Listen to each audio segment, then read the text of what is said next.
Hello friends, welcome back to my YouTube channel. आज के इस वीडियो में हम डिस्कस करेंगे one tailed and two tailed test जो एमए इकोनॉमिक्स एमए ईसी 203 और बहुत ही इंपॉर्टेंट ये थ्योरेटिकल क्वेश्चन है जो आपके एग्जाम में सेक्शन बी में 12 मार्क्स का आता है कि आपको बताना होता है कि one tailed and two tailed test क्या हैं और वो कैसे अप्लाई होते हैं। तो चलिए स्टार्ट करते हैं इस वीडियो को।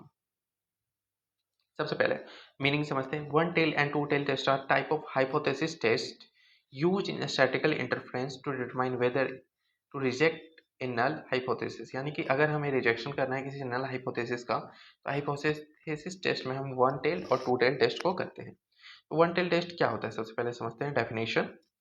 It test where the area of rejection is in one direction, यानी कि इसका डायरेक्शन कैसा रहेगा, one direction. A test where the area of rejection is one direction, तो इसलिए हम इसको वन टेल टेस्ट कहते हैं, either the upper or lower tail of distribution. Purpose क्या होता है, to test if a parameter is greater than or less than a certain value, यानी कि सर्टेन वैल्यू से वो पैरामीटर ऊपर है, ज्यादा है या कम है। Example, testing whether the mean is greater than a specified value right tailed or whether it is less than a specified left tailed। Use अब कहाँ कहाँ पे यूज होता है, when the research hypothesis predicts a specific direction of the effect, यानी कि अगर hypothesis predicts करता है कि there is a specific direction of the effect, तो उस केस में वो वन टेल टेस्ट को अप्लाई करेगा। ठीक है। अब टू टेल टेस्ट क्या होता है, two tail test a test where the area of rejection is in both direction, मतलब both tails of the distribution वो किसी भी डायरेक्शन में, दो डायरेक्शन में हो सकता है। Purpose to test whether a parameter is different either greater or less from a certain value without specifying the direction, यानी कि इसमें आपको स्पेसिफाई नहीं करना होता डायरेक्शन, उसके बिना आपको ये टेस्ट अप्लाई करना होता है। Example, testing whether the mean is not equal to a specified value, यानी कि जहाँ पे स्पेसिफाइड वैल्यू नहीं होगा मीन का, वहाँ ये अप्लाई होगा।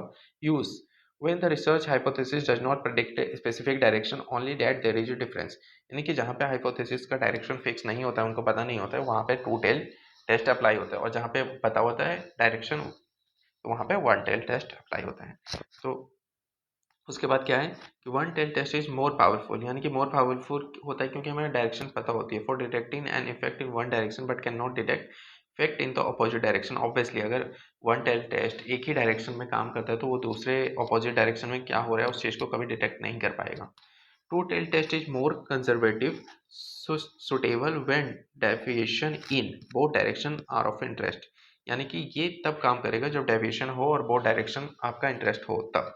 Choosing between the depends on research question and the hypothesis being tested, यानी कि ये किस चीज़ पे डिपेंड करेगा, ये रिसर्च के जो क्वेश्चन है उसके ऊपर डिपेंड करेगा, and the hypothesis being tested, क्या हाइपोथेसिस टेस्ट अपन अप्लाई करने वाले हैं हम, उस चीज़ के ऊपर ये डिपेंड करेगा। One tail and two tail test का ये छोटा सा थ्योरेटिकल क्वेश्चन है जो एग्जाम में आपके 6 मार्क्स में आता है। तो इस वीडियो को दोबारा रिवाइंड करके देखें और अच्छे से इसको अपने नोटबुक में रखें, लिखें, याद करें और एग्जाम में जाके अच्छे से इसको लिखें और अच्छे मार्क्स से स्कोर करें। Thank you.